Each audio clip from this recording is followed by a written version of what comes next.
Et quand vous parlez des Français qui sont déçus du président de la République, du moins de son bilan, le Figaro ce matin publiait ce sondage, 71% des Français qui se disent déçus du bilan d'Emmanuel Macron. Et je pense que la sécurité, qui est une des priorités, évidemment, ça entre en compte. On est en direct avec Yann, parce que la priorité, évidemment, c'est d'avoir le témoignage des auditeurs d'Europe 1, 01 80 20 39 21. Bonjour Yann. Voilà les gars, ça va tout le monde? Bon, oh, il y a un bel accent là. Ouais, mais merci. Comment allez-vous Yann? Bien et vous? Bah écoutez, en pleine forme, je suis ravi de pouvoir échanger avec vous. J'imagine que vous avez entendu le témoignage de ce père de famille en colère, très en colère ce matin, mais c'était une colère froide avec... il pointait la responsabilité aussi des autorités en disant, voilà, on est en voie de mexicanisation. Mais, de toute façon, oui, bien sûr. Bien sûr. Le président nous a vendu donc son bilan qui est selon lui, et uniquement lui, merveilleux. La sécurité, on nous a dit, c'est un sentiment, et à partir du moment où on pointait du doigt le fait qu'en France, on n'était plus en sécurité, eh ben, on était des fascistes. Et à la fin, on se rend compte que maintenant, une personne, là, c'était la fille d'un monsieur qui fait du Bitcoin, mais bientôt, ça sera le premier qui aura une belle voiture.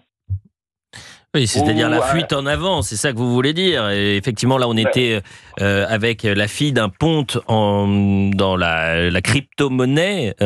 Effectivement, la victime était accompagnée de son enfant de 2 ans.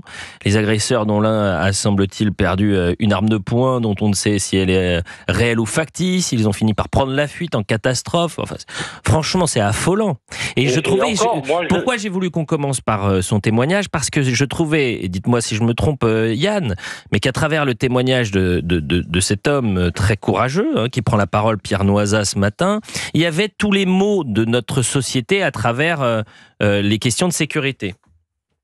Oui, non, mais de toute façon, au niveau sécurité, tout le monde dit qu'il y a un problème, sauf celui qui doit prendre les décisions pour la sécurité. Et ça peut s'entendre ce que vous dites. Olivier d'Artigol, tout le monde dit il y a un problème, on n'est plus sécure, on va à Paris, on n'est plus sécure, on prend le métro, on n'est plus sécure, on est une fille, on n'est plus sécure. Vous avez des enfants, Yann? Alors oui, moi j'ai un garçon. Et vous craignez pour ça? Il a quel âge, votre garçon?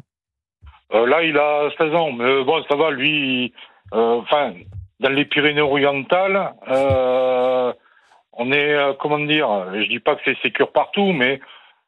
Bon, c'est relativement calme. Je vous arrête un instant, Yann, parce que regardez Crépol. Ouais, voilà. Crépol. Oui, non, mais... oui, mais ça peut arriver. Alors, attendez, je ne souhaite pas de malheur, bien évidemment, Yann, et on espère que ça va rester comme ça partout, ou du moins qu'il y ait encore quelques zones privilégiées en France. Mais la sensation qu'on a, parce qu'on en parle régulièrement, c'est qu'il n'y a plus de safe place. C'était le mot de Gérald Darmanin. Il n'y a plus d'endroits sécures en France. Ah non, non. De toute façon, c'est... Il n'y a que le président qui trouve qu'il n'y a pas de problème. Oui, ce qui vous choque, vous, c'est le déni du président. Ah, mais moi, c'est le déni. Et en plus, il nous a avoué à la télévision qu'il ne pouvait rien faire. Et que même s'il le pouvait, il ne le ferait pas. Bon écoutez, effectivement, on va voir un peu ce qui peut se passer dans les prochains jours sur la sécurisation. C'est très étrange ce qui s'est passé cet après-midi. Vous pouvez nous en dire plus ou pas, Gauthier Lebret, sur cette grande réunion place Beauvau? Alors ils ont été reçus par Bruno Retailleau, mais j'ai entendu les acteurs de la crypto-monnaie, ils étaient plutôt satisfaits de leur rencontre avec Bruno Retailleau, qui a un simple but, mieux les sécuriser, les encadrer, les protéger. Et donc il y a plusieurs points qui ont été dealés, entendus, présentés par le ministre de l'Intérieur, place Beauvau, mais les acteurs de la crypto-monnaie sont plutôt ressortis satisfaits de leur échange avec Bruno Retailleau. Mais ils sont souvent satisfaits des échanges, que ce soit avec Bruno Retailleau lorsqu'il est à place Beauvau, ou Gérald Darmanin à l'époque lorsqu'il était le premier flic de France.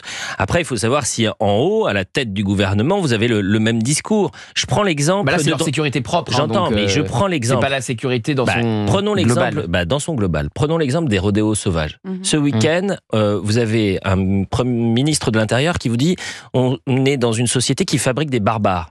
Quelques heures plus tôt, vous aviez le Premier ministre qui vous expliquait que les rodéos sauvages, c'était une malédiction. Donc on peut aussi s'inquiéter de savoir s'ils sont tous sur la même ligne et s'ils ont envie de provoquer cette fameuse la malédiction. Une malédiction, ça vous tombe sur la tête, vous pouvez rien y faire, Gauthier Lebret. Ah oui, bah si, vous fabriquez des barbares, vous considérez qu'aujourd'hui c'est une des priorités, bien évidemment.